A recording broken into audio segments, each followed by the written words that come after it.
Okay, we are in the second half of Ecclesiastes this week. Dr. Wolf will be back with us next week, probably on Zoom, maybe in person. I don't know. I gotta work it out with her.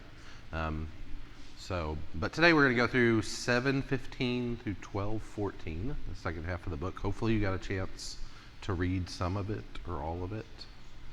So before we get started, I want to hear, I guess, your impressions or things that jumped out at you, things you struggled. I thought we had a good conversation last week just based on what y'all brought. So how are we feeling about Ecclesiastes now that we've finished it up? And Crithy has the mic. Make sure you get the mic before you start talking. I don't want Scott to get mad at me. That's what happens. Well, I was kind of taken with, looking for the hidden woman. So with Hebrew, a lot of times there's the language is symbolic. So what surprised me, I think there's a mention of millstone. So there's like the upper millstone and lower millstone. Mm-hmm. So the upper could represent male and the lower millstone be female. So I thought that was interesting. I don't know, where is that? Do you remember where that is exactly? Look, I was reading that in her commentary. Gotcha. So I don't wish I could say I knew that on my own. I trust you. I don't remember where that was in there, but it's been a few days since I finished reading through. So yeah. Anybody else? Thoughts? The contrast between the two halves, this one's, it's not as clear, I think. Yeah. I kind of felt that way too. And back and forth. And yeah, on the surface, it's interesting that Sally and I were discussing this earlier, that we don't think he's referring to women like one particular woman, but women in general, but using folly personified as a woman. Yep. Which is definitely on the surface misogynistic. Yeah. But there's something, else going on that I'm not sure what. But I picked up on a lot of familiar phrases mm-hmm. in there, like cast your bread upon the waters, and yeah. There was another one about so yeah, it's really interesting. Yeah, I agree. I felt like the second half is a little more jumbled. It's more like the book of Proverbs. Like you got he randomly jumps into these lists of like sayings and stuff, and then back into the discourse and all those things. Yeah. So. Oh, it was remember the Creator in the days of your youth. Oh yeah. Later on, and I can't remember the rest of it, but I'm like, oh, now that rings a bell from years ago. So. And we'll talk a little bit about what you brought up there with the Lady Folly or the strange woman that he talks about early in chapter 7. If you remember back to week 1 when Dr. Wolf was here, she talked about the Lady Wisdom from the book of Proverbs juxtaposed against Lady Folly or the strange woman. And the role that they played. And there's a lot of that, I think, going on in the second half of this book. Anybody else before I go into the rest of the slides? No?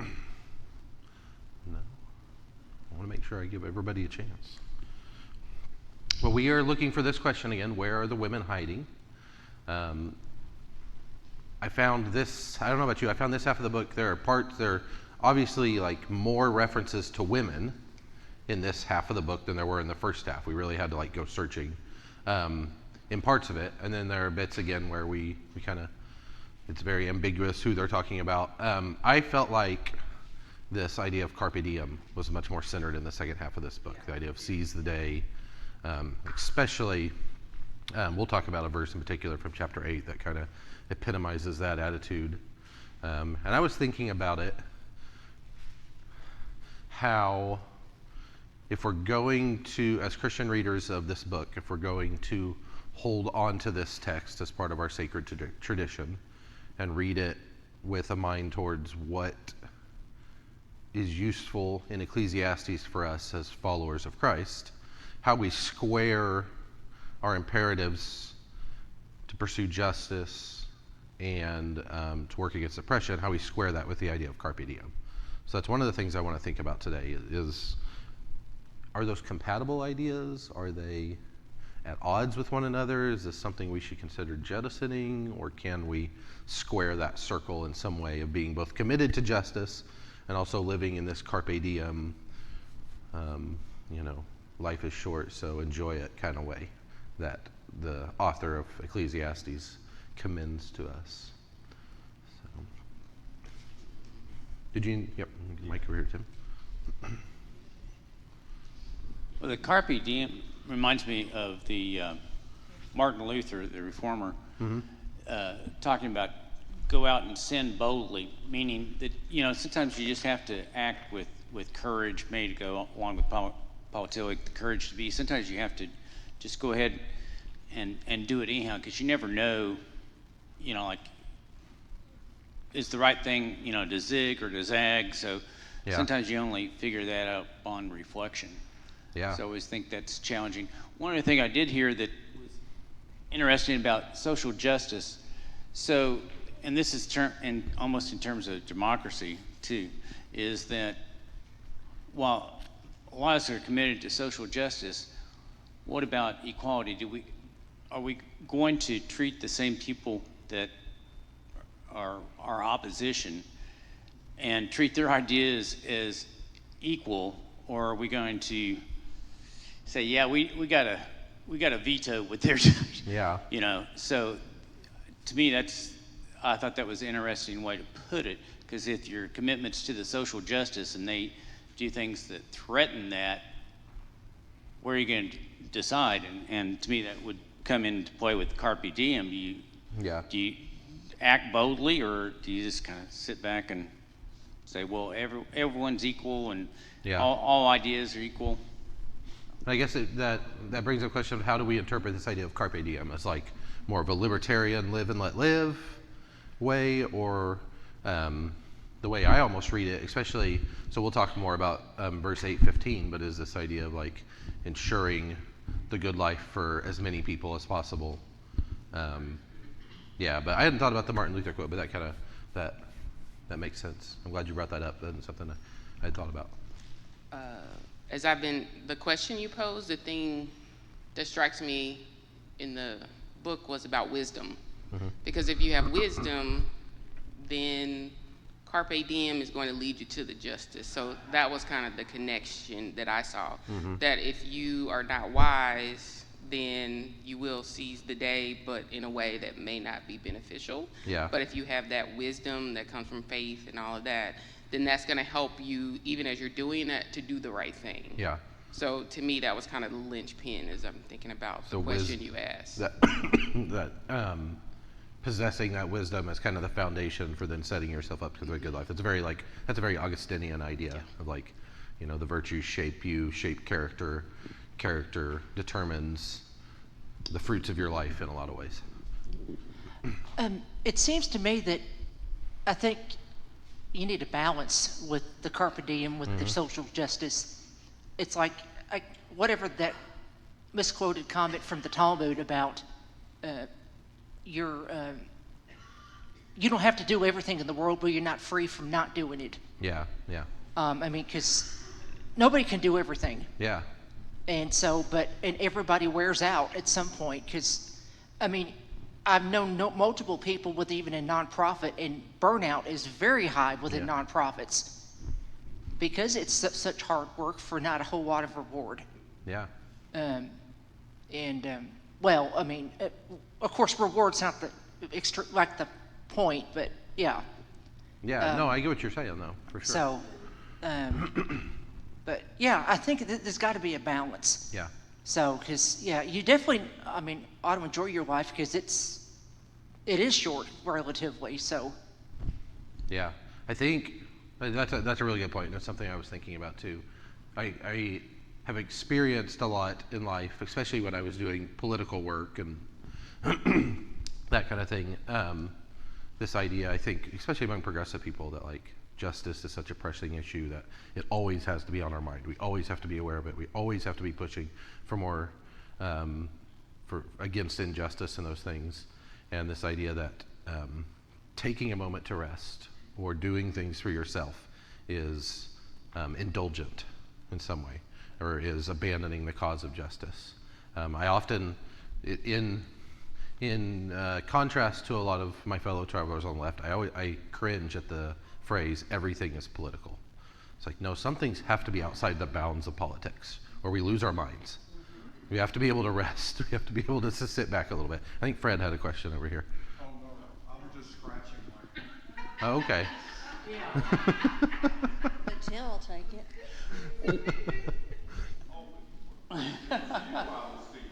Right. Well, in discussing some of this, like, I've been having this ongoing conversation with my brother-in-law.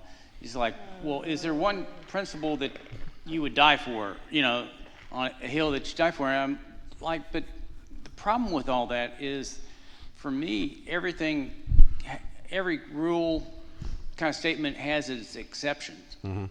And from a Christian point of view, what I learned from Jesus is that people are more important than rules. Mm-hmm. So, and most of forgiveness is really God breaking God's rules when it comes to forgiveness anyhow. And so, I try to follow Jesus in that. I think ultimately for me, the people are where I stand for more. Like when I was finally able to focus, it's like, well, we want to, our church,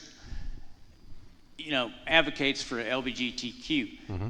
to such extent, and we want to welcome everybody, but there's a point at which we would stand up and, if you come into our environment and you create, you're hostile toward them, there's a point at which we're going to stand up and say, no. Yeah. You're welcome, but only if you can behave yourself. So for me, some of that is coming in defense of the person as opposed to the rule. Yeah. What defines behaving yourself? Well, that's the great thing about our church. With we take a wide view of what constitutes behaving yourself, as opposed to a lot of other churches. But no, that's a good point. Like, Jesus died for people, not for an idea, right? That's something we hold on to. Callie. I was reading this last night. Violet had just told me that we had just bombed Iran. Yeah. And this is the thing that stood out to me. The words of the wise heard in quiet are better than the shouting of a ruler among fools.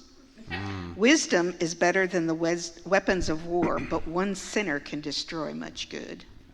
Yep.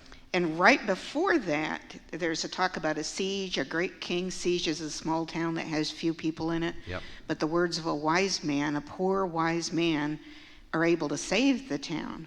But the people basically ignore him and forget him. Yeah.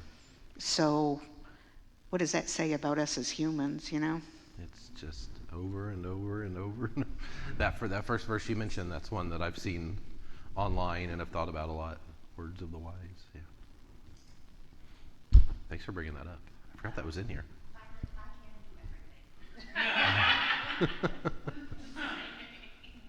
The bounds of behavior are very wide.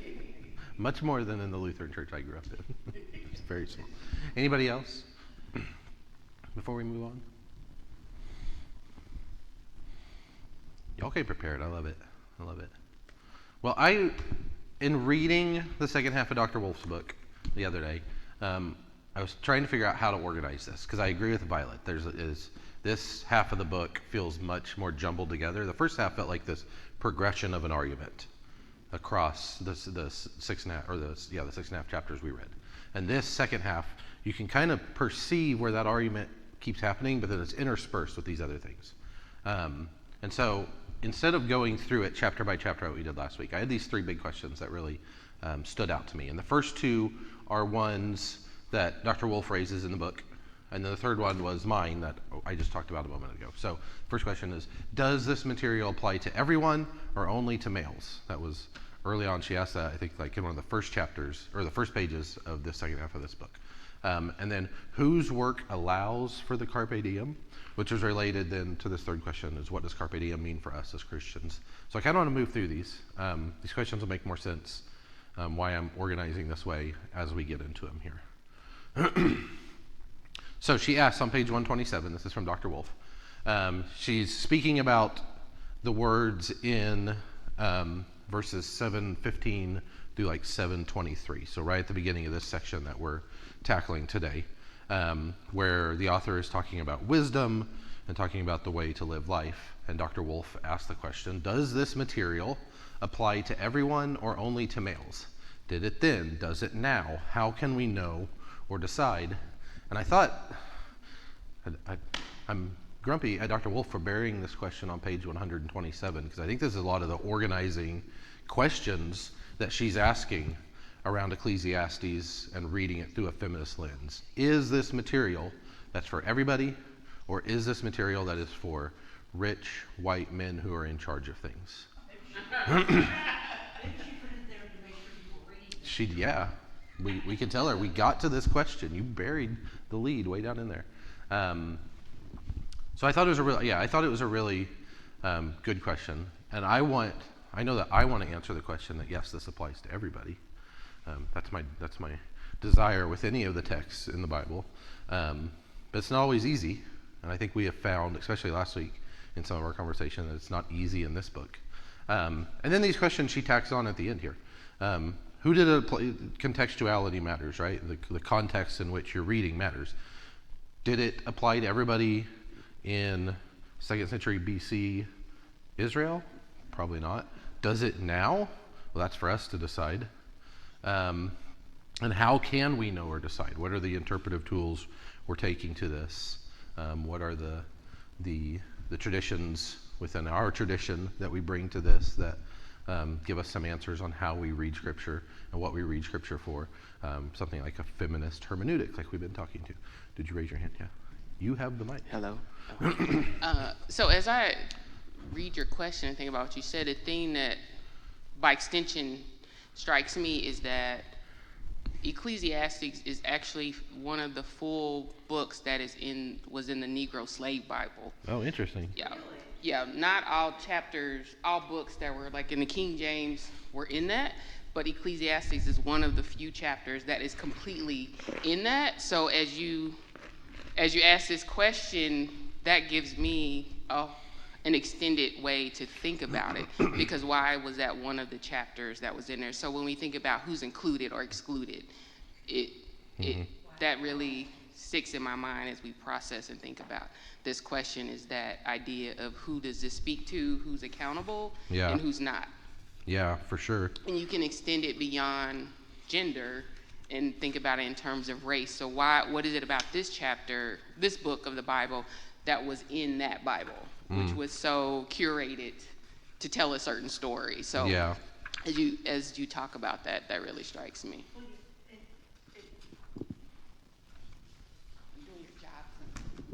Well, in light of that, that makes me wonder about their view about the whole Carpe Diem thing. Because obviously they didn't have as much access to everything as they wanted. Yeah. I know I keep talking, but No, you're good. anyway, this just reminds me of a modern concept I've been reading in like news and such of, it's like Gen Z is starting to bring back old school stuff from decades ago. It's starting to become a trend. And as regards to the material applying just to males, of course, we've consistently for decades now tried to defeat the whole thing of stay-at-home mother, the housewife, and such. Mm-hmm. But now, with the birth rate in the U.S. going down, we're having fewer kids, and now the trend for stay-at-home moms is starting to come back a little bit. It's kind of this trad wife movement and that kind of thing. I know. So it just, it's interesting how that's coming full circle. Yeah, for sure. So this idea of reclamation, like can we reclaim things, can we reuse things that maybe weren't intended for us or for you? That's a lot of the questions that Dr. Wolf's asking through her book is, what is this, it's easy for the Kohelet, the sage here, to say, oh, all this stuff that I have is such a burden in life. But, Carpe Diem means something differently for somebody in oppression, somebody in slavery, somebody living in poverty, than it does for the king or the oligarch or whoever. When you were speaking, I was reminded of the fact that the epigraph at the beginning of this book that Dr. Wolf uses is the famous Audre Lorde quote, "For the master's tools will never dismantle the master's house." And she grapples with that in her introduction, of whether that's something Kohelet would agree with or not. That's deep. Yeah. The full quote is, "For the master's tools will never dismantle the master's house. They may allow us to temporarily beat him at his own game, but they will never enable us to bring about genuine change. And this fact is only threatening to those women who still define the master's house as their only source of support."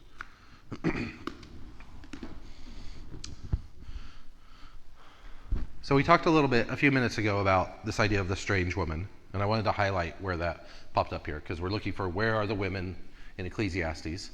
There's only a few spots. We only found one last week where a woman is explicitly mentioned as a person. We find one right away in this section, not in a good way, in a very misogynistic way, here in chapter 7, verses 26 through 28. So it reads, "I found more bitter than death the woman who is a trap, whose heart is nets, whose hands are fetters. One who pleases God escapes her, but the sinner is taken by her." "See, this is what I found," says the teacher, adding one thing to another to find the sum, "which my mind has sought repeatedly, but I have not found. One man among 1,000 I found, but a woman among all these I have not found." Very text that's been used for a lot of misogyny over the years, as Dr. Wolf details very extensively in her book. And I found more bitter than death the woman who is a trap. I'd rather die than deal with that woman. Is what he's saying here. Whose heart is nets, whose hands are fetters. And so Dr. Wolf asks us, I don't remember what I have, is this simple misogyny, or is the rejection of the woman here a commentary on the strange woman of Proverbs? So again, think back to that first week with Dr. Wolf. She talked about the influence the book of Proverbs had on Ecclesiastes, and that within Proverbs a very important motif is this idea of woman wisdom, the personification, Sophia, versus woman folly, or the strange woman is how Dr. Wolf names it in her work.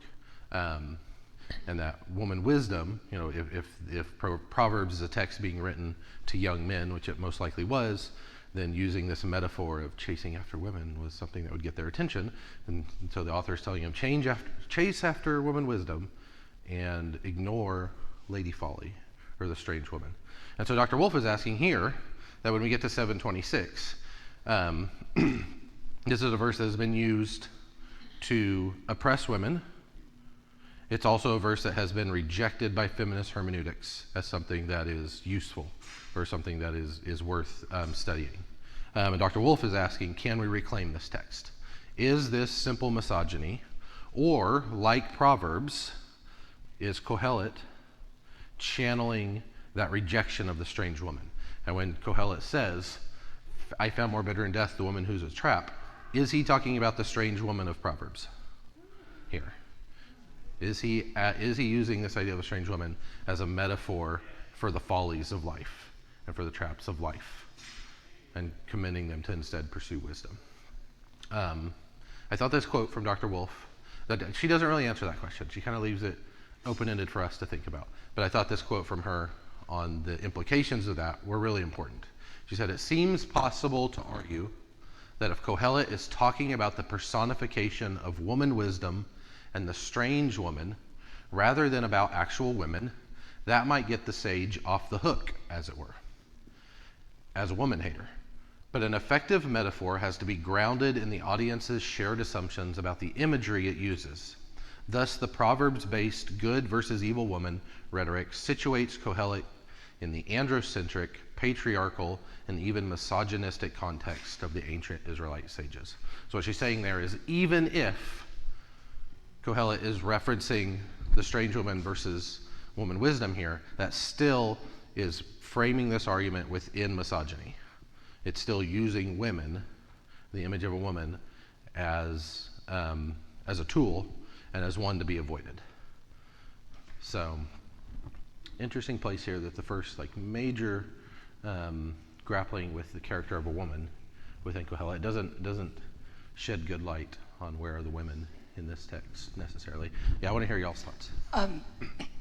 It just brought to mind looking at this through like a queer lens a little bit. I don't know if it's common now, but at least old school in a lot of the lesbian community, there was a strong hint of misandry, like very much man-hating, because they wanted everything against the patriarchy. Yeah. And you could almost reverse this. Yeah. The men are the ones that are the traps. Yeah. Interesting. I like that. That reminds me, that makes me think back to our reading of Revelation, like flipping the text over, trying to look at it a different way. Yeah, I like that. Anybody else have thoughts on this? Woman wisdom versus woman folly and the use of the image of women here? Oh, behind you, Violet. She also talked about something I'd never thought about before, about there being a difference between female knowledge versus male knowledge, and that they can be, negative, and, is there negative women knowledge that hurts? And which I think speaks a lot to the misogyny, like, look how the Genesis story has been used against women. Well, women are to blame for getting us kicked out of the Garden of Eden and so forth. So, Yeah, that's a good point, and it makes me reflect just on wisdom as a concept, and where, like, how we hold it in the hierarchy of values. So within this biblical worldview, God, the deity, was more centered around like power and might, and this idea of Sophia, woman wisdom, was worked into the text a little bit. I'm getting some bad feedback there. As I'm trying to think of the best wording here.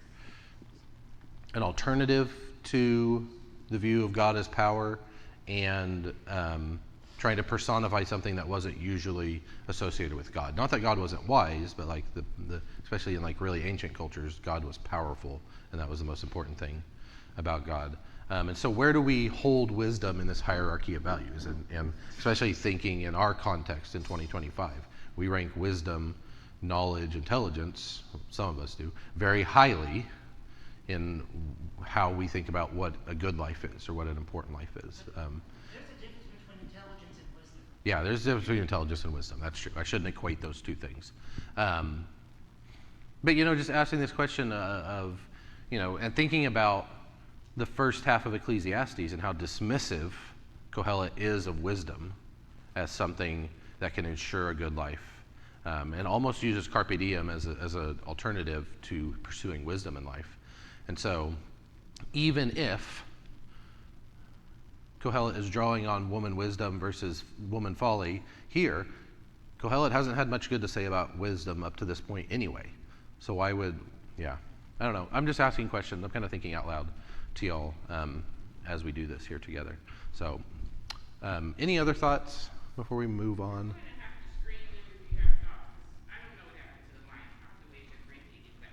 Uh-oh. I'll try to get to you with my lapel. We can try and use that Just somewhat. a side note, I forgot to add one thing. The Garden oppression, that whole, old school lesbian, the misandry, that's some of the roots of the modern day transphobia. Yeah. But of course, the old stuff, the old guard kind of fashion. But some of that, the roots of that are still coming back, of course. Yeah. Thank you for bringing that up. That's a good point. I'm trying to remember why I put this slide in there. I'm trying to remember where I was going with this point that I had here. I know she uses these four words as a header in this chapter: wisdom, obedience, power, and oppression. I think I was just thinking about, again, this question of, is this for everybody or is this for select people? Who wields things like wisdom, obedience, power, and oppression? A power is somebody on top. Obedience would be the people suffering under that power or that oppression. So I don't remember what point I honestly had for this slide, so I'm going to move on. Oh, so this point was something that I've been grappling with a little bit that was related to this idea of woman wisdom. And it's something that Dr. Wolf brought up, and I'd never really thought about this question before, of when we're making translation decisions, especially reading as through a feminist hermeneutic, as feminists, how should we think about translation decisions?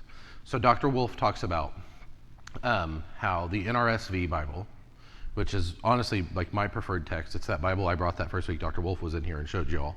It's the one we used in her class. NRSV is kind of the standard for more liberal churches. The translators of NRSV worked really hard to make language more gender neutral throughout the text, to eliminate as much as possible, and it wasn't always possible, but as much as possible, readings of the text that were really centered on men and a male domination.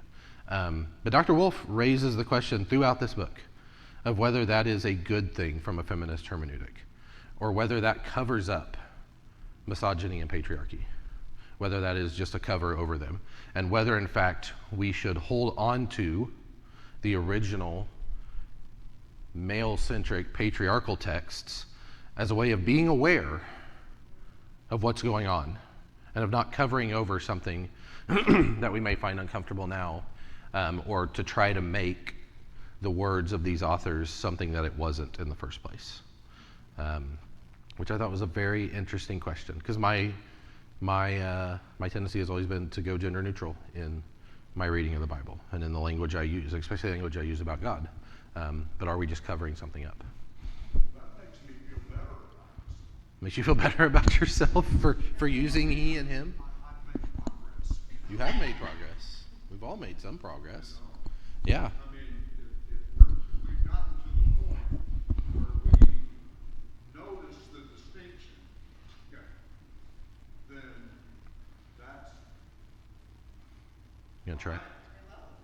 if we got to that point, well then it means we've made progress. It's acknowledging or maybe she's giving us too much credit.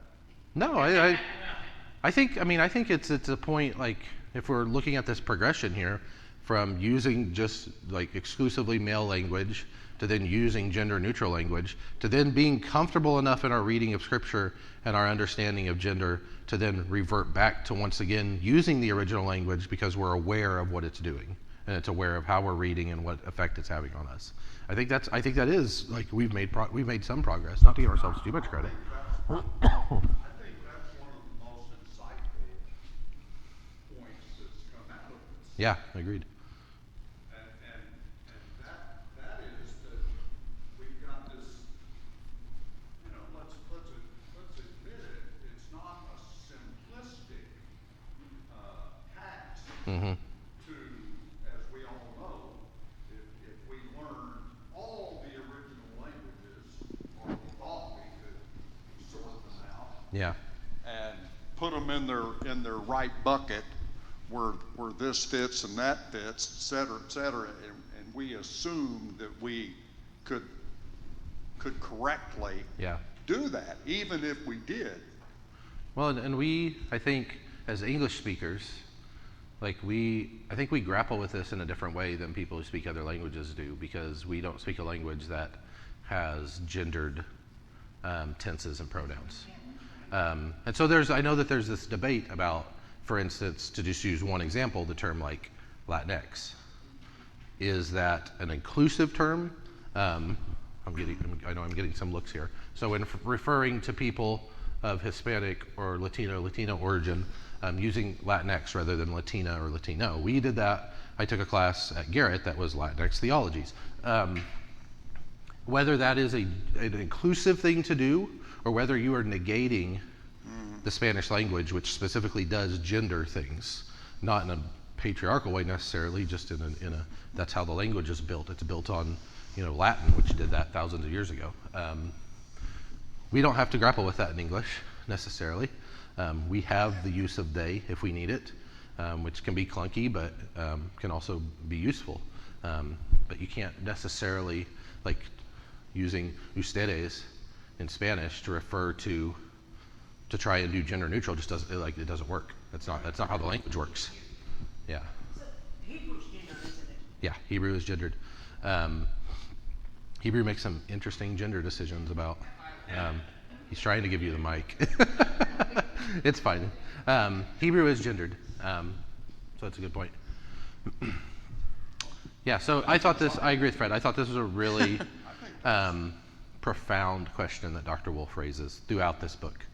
So, I mean, I would think the answer, it's not, there are times where having gender neutral is fantastic, and I think there's other times that it's not helpful. I mean, there's times where you need to confront this and deal with it. So, especially if we're reading it's the something like context. Ecclesiastes, which I think we've kind of come to the conclusion is like grounded on this very like androcentric, patriarchal understanding of the world or view of the world. We don't want to paper over that. It's part of the complexity of this text is the fact that this was written by a man in power, but that we're now grappling with it as some of us not men in power, and what that means for our reading and what that means for what the text means. The thing I would fear most, though, is that we wind up with a biblical text that is 3 times the thickness because of the elaborate labyrinth of footnotes That feels and like textual notations it and feels like the I don't know, the conservative like that. caricature of progressive Christians. We're going to write a Bible and every verse is translated 3 times. Once with the male pronoun, once with the female pronoun, once with the gender pronoun. Well, and for me, where some of that makes a difference, the one I remember from one of Chris' sermons, I think on the Samaritan woman, it helped me to understand, oh, well, even Jesus was kind of fell into some misogynistic, racial sort of stereotypes, and then he kind of woke up and, oh, yeah, and finally did the right thing. So Yeah. it helps me to see some of that in the biblical text, so that I can identify, particularly when it comes to Jesus, like, okay, well, yeah, that's part of what it means to be human, and certainly he fell into that trap. I think it would bother the conservatives to say, well, he had to be perfect, you know.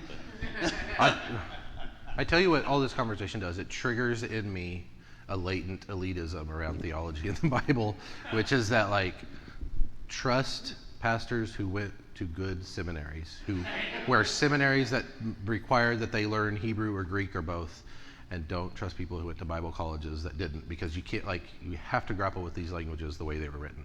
You have to be, even if you didn't end up studying Hebrew or Greek yourself, you need to be learning from somebody like Dr. Wolf who did. It makes me, it triggers my theological elite that is latent within me. Not everybody can do this work. Okay, so the second question I wanted to grapple with, since we're running down on time a little bit. Whose work allows for the carpe diem? This is from page 147 in the book. Here, Dr. Wolf is now grappling with this idea of let me find the verse, because I really want to talk about this verse. Oh man, I had a lot further than I thought. Maybe. Did I not include it? Oh, there it is. So I commend enjoyment, for there is nothing better for people under the sun than to eat and drink and enjoy themselves, for this will go with them in their toil through the days of life that God gives them under the sun. This is chapter 8, verse 15 from this book. I kind of felt like this was like the epitome of the carpe diem in this book. Like this is the highest point of it. And so in asking this question of whose work allows for the carpe diem, it's all well and good for our author to say, live your life, enjoy your drink, eat good things. Well, Dr. Wolf asks, who put that food on the table? Who provided the space within your nice dining hall for you to enjoy the good life? Who laundered the clothes you're wearing and the beautiful blankets on your reclining couch? King of Kings here. Oh, sorry. Get on the mic, Fred. I Come keep on. forgetting. I don't want to diminish your observation there, but it's kind of it kind of comes down to that old thing we used to see too much of in old movies, and that is, if you smoke them, or if you've got them, smoke them. That's carpe Right. diem, right? Well, That's like a Jimmy Stewart carpe diem is what that is. Another carpe diem passage here, Ecclesiastes 9:7-9. Go eat your bread with enjoyment and drink your wine with a merry heart, for God has long ago approved what you do. That's an interesting turn of phrase. God has long ago approved what you do. Very non-judgmental. Let your garments always be white. Do not let oil be lacking on your head. Enjoy life with the wife whom you love. There's another woman. All the days of your vain life that you are given under the sun, because that is your portion in life and in your toil at which you toil under the sun. This is NRSV, so we have vain again. That's hevel occurring in this text. And I highlight this out because, again, we have a woman here. Enjoy life with your wife whom you love. Dr. Wolf names this woman. This is the transliteration of the Hebrew of wife whom you love. Isha Asher Ahavta is the literal phrase she named. Dr. Wolf goes about giving this person a name to try and humanize the woman being named here a little bit more. But again, this carpe diem is a very patriarchal carpe diem. Live your life. Enjoy your bread. Drink your wine. Enjoy your wife. Enjoy your wife that you love. Whose carpe diem is it? And then again, to ask the question, whose work allows for the carpe diem? Who's doing the work to allow this person here? And it's not just women. It's servants and slaves and workers out in the world putting the food on our table. It again situates this text for us in a social context that maybe the author takes for granted, or to think about what we talked about a little bit last week, maybe this is a satire again of that, because some of this stuff feels a little over the top, especially for the Bible. Before I move on from that, I see gears turning in some people, and I want to make sure you have the chance to express that. Otherwise, I'll move on. So I grabbed this quote from Dr. Wolf in this section. She writes, "It could be illuminating, however, to ask about her toil and profit by comparing the woman or wife you love to today's stay-at-home mom, whose unpaid-for work often remains undercompensated, even in the context of divorce proceedings that are specifically supposed to monetarily care for and acknowledge her informal contributions to the economy. We could additionally compare her to today's work outside the home mom, who, in the United States, will almost certainly receive no paid maternity leave. Could she prompt us to think about the pay inequity that plagues women at all levels of the workforce in our times?" I grabbed this verse because I felt like this was just like the epitome of what doing feminist hermeneutics is about, of grabbing this one little phrase from this text and extrapolating these questions out of it, and letting this text not just using this text from Ecclesiastes not just in the way the author wanted you to, but then asking these kinds of questions, challenging back Kohelet, challenging yourself maybe as a reader to think about what this text means and how this text operates, not just what this text means, but how this text functions in the life of women. Which again, I have to do. Some of you necessarily don't have to do. You read it as women. But it's crucial for me and people like me to be thinking about these things. Any thoughts? Any questions? Is it too simplistic to? I just see Maslow's hierarchy of needs all over. Yeah, this. no, I think you're right. Yeah. It's assuming it's written from somebody at the top of that Maslow's pyramid, right? And it forgets all those other levels. And that person didn't have to climb that pyramid, likely. They were born at the top of the pyramid. But the base of that pyramid is still there. And somebody built it and somebody maintains it. Tabitha, I see the gears turning over there. I know you well enough. And this is a class on feminist readings, and you haven't said a word in 2 weeks. So. Just trying to behave. Okay. I mean, That's right. We're we reading rarely again. make history. This is a feminist hermeneutic class, Tabitha. We're not behaving.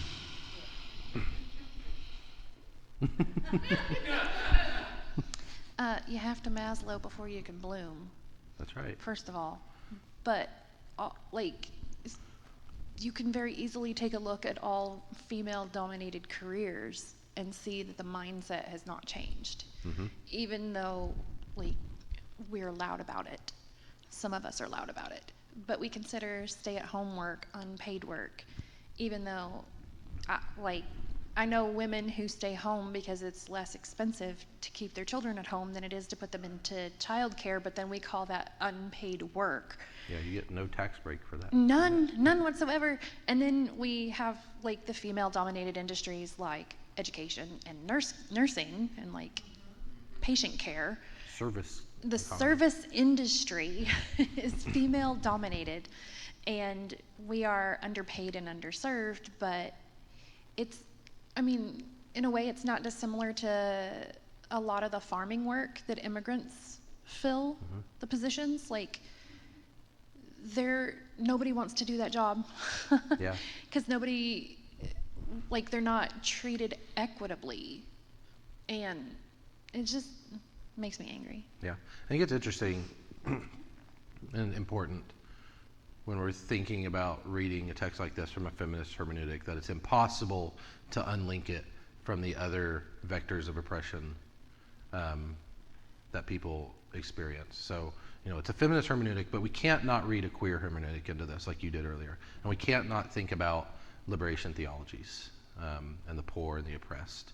You know, it all links together. Like, that pyramid is a pyramid for a reason. It's a very small top and it's everybody else in the bottom. And we're all kind of trudging along together. At this point, it feels like creating the carpe diem for those who are seizing it. When the rest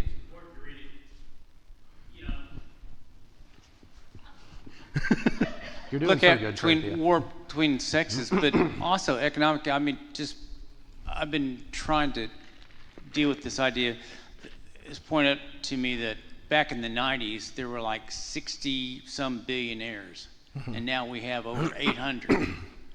Yeah. And so I think sometimes the bigger one is the income inequality, the haves and the have-nots. So, and I guess that'd be the liberation, but I don't Yeah, want to that's- forget the inequality, you know, the patriarchy and all that. I think that's an important conversation to have. So it's, to me, it's not either or, it should be both. Yeah, that's what I'm trying to say. Like, they all interact.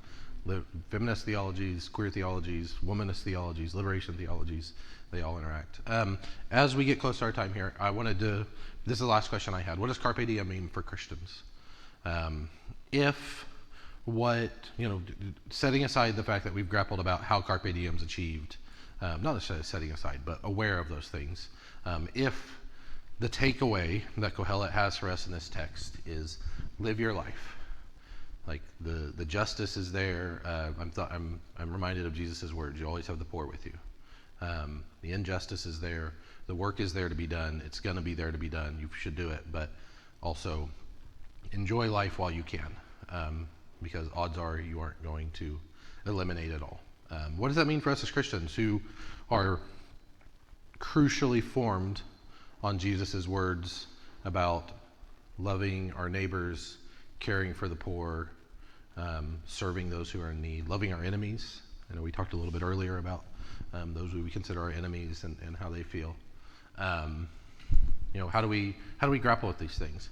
So a few things that I pulled out here.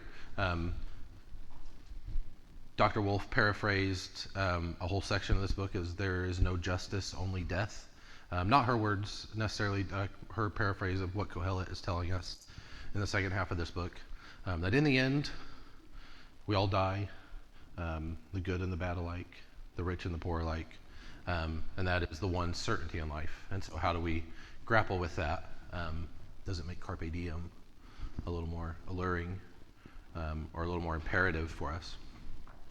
And then I have down here at the bottom that verse from 8:15 that we talked about earlier, which is kind of the epitome of the carpe diem section of this book. I commend enjoyment, for there's nothing better for people under the sun than to eat and drink and enjoy themselves, for this will go with them in their toil through the days of life that God gives them under their sun. And then in the middle here, one more quote from Dr. Wolf that really stood out to me, and we can talk about it a little bit. Despite Kohelet's apparent ignorance of the oppressed and the sage's privilege, which shows throughout. Chapter 8, verses 10 through 14 can serve as a liberating lament for all who suffer injustice, for women whose biology means that they inordinately suffer rape and that they endure forced and unwanted pregnancies, for the man sleeping on the couch behind me in a coffee shop as I write because he apparently has nowhere else to sleep, from dire circumstances to the more mundane injustices of pay inequities, women resonate all too well with the injustices Kohelet so meticulously articulates. This is, again, we talked about earlier with that reclamation. Kohelet is using 8, 10 through 14 to document the absurdities of life. But we can reclaim the way we read something like that as a warning sign, as a signpost, as being reminded of the injustice in the world. And then we read that through our lenses as followers of Jesus, and our imperative to serve those people that Kohelet apparently only observes or passes over or steps on the way up that pyramid, right? What you I thinking? was thinking when the question about what does it mean for us as Christians for Carpe Diem, you know, the saying of it's better to give than to receive.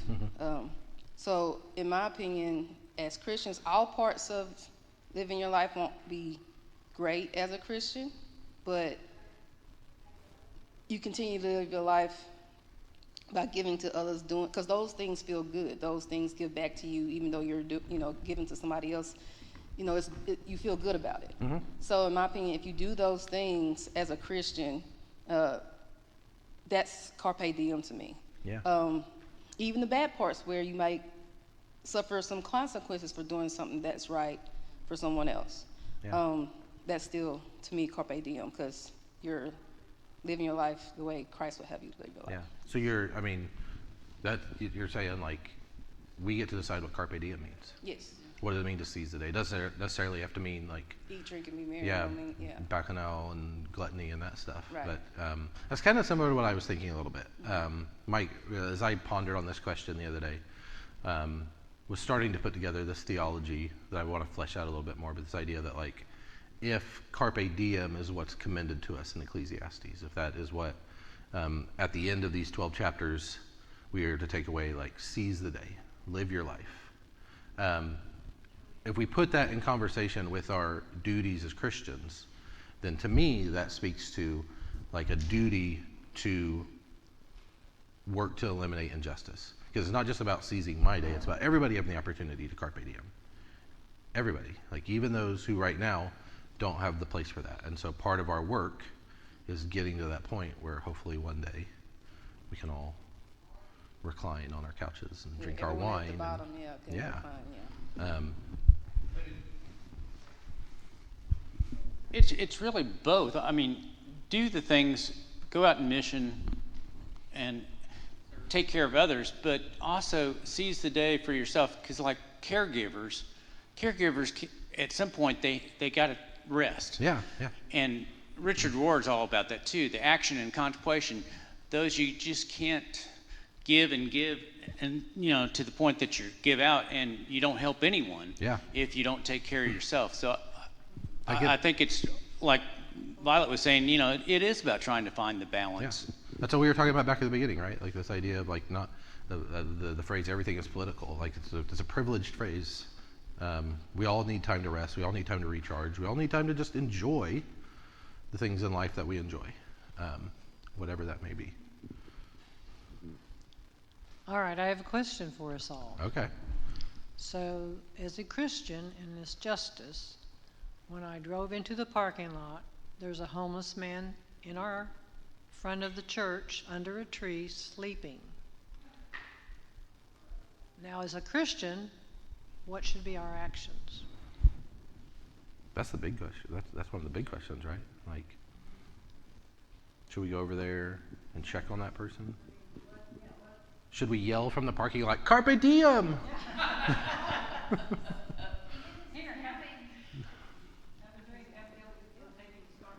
Yeah.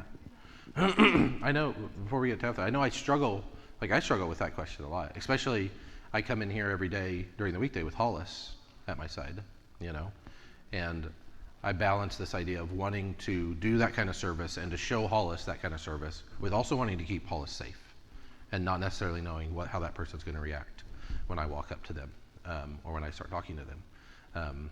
And I often feel guilty about that. Should I feel guilty about that? I don't know. But it's a hard question that we have to grapple with. I'm glad you asked that question because it really is. Tabitha.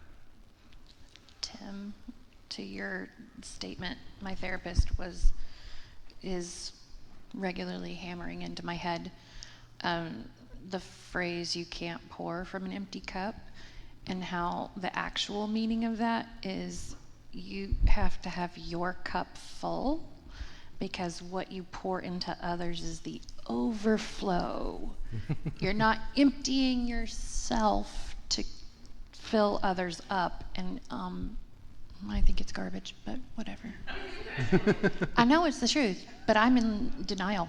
But constantly having to remember, like you're not emptying yourself to care for others. You have to give them your overflow, and not the whole rest thing. I think it's ridiculous, but you know. Especially since we have, what do you say, like 800 billionaires or something now?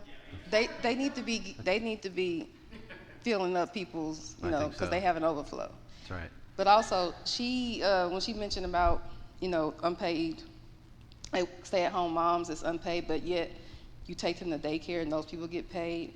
I'm like, well then, if y'all gonna force women to have these babies, y'all need to be paying them to have these babies. You know what I'm saying? Because they're staying home watching them and whatnot. Then, if people get paid to watch your children, why do I get paid to have these babies? Anyway, don't get me started. Remember those stimulus checks we were getting? Yeah. I was pregnant with Hollis when they were giving $500 per child, and I said, well, where's my $500 for Hollis? And he said, Yeah. He's a whole human. He ain't here Yeah, yet. you've been telling me since conception. I didn't get no stimulus check for him. Yeah. Yeah. We are at 10 o'clock, so I want to go ahead and get us wrapped up. This has been a good conversation. We still have one more week. Dr. Wolf will be back with us next week. And she asked us to come ready to talk about where we found women in the Bible, in Ecclesiastes, and with just questions for her. You may have got the impression when she was here a couple weeks ago, she's a very smart, very accomplished person, knows what she's talking about, and beyond just Ecclesiastes, in the entire Old Testament / Hebrew Bible. So looking forward to having her back. I won't be here next week. I will be out of town on vacation. I'm going to try and see if I can also zoom in and be part of the conversation, but we'll see. I'll be laying on the... Yeah, it'll be recorded. I will be filling my cup on the lake in Texas next week. So, fishing. Do you know what we're doing after her? So after Dr. Wolf, we will have 2 weeks off, the 6th and the 13th of July. There will be no Sunday school, summer break. And then coming back from that, on the schedule right now, I have 3 weeks for Jenny, for Reverend Jenny to come. We don't have a topic yet. And that may morph into 2 weeks plus something else. We have something on the burner. We'll see. And then... The 13th that's the week of Synod. Yeah, that's the Synod, so we'll all be gone. So we'll take a couple weeks off. And then in August, for 4 weeks in August, we'll have Dr. Lisa Barnett from Phillips here doing a shortened version of her highly acclaimed class, A History of Hell. A History of Hell. She taught this class this semester out at Phillips. People loved it. Reverend Jenny actually was somebody who came to me and was like, you should ask her to do this for us because it's amazing.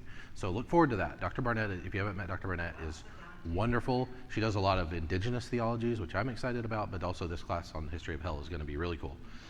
So that's where we will be in August. And then I'm trying to think, in September, I think Chris is back and wants to do a class. I don't know what he wants to do a class on. So, yeah. So that's where we are. We're out of time, but thanks, y'all. This has been good conversations. Enjoy. Yeah.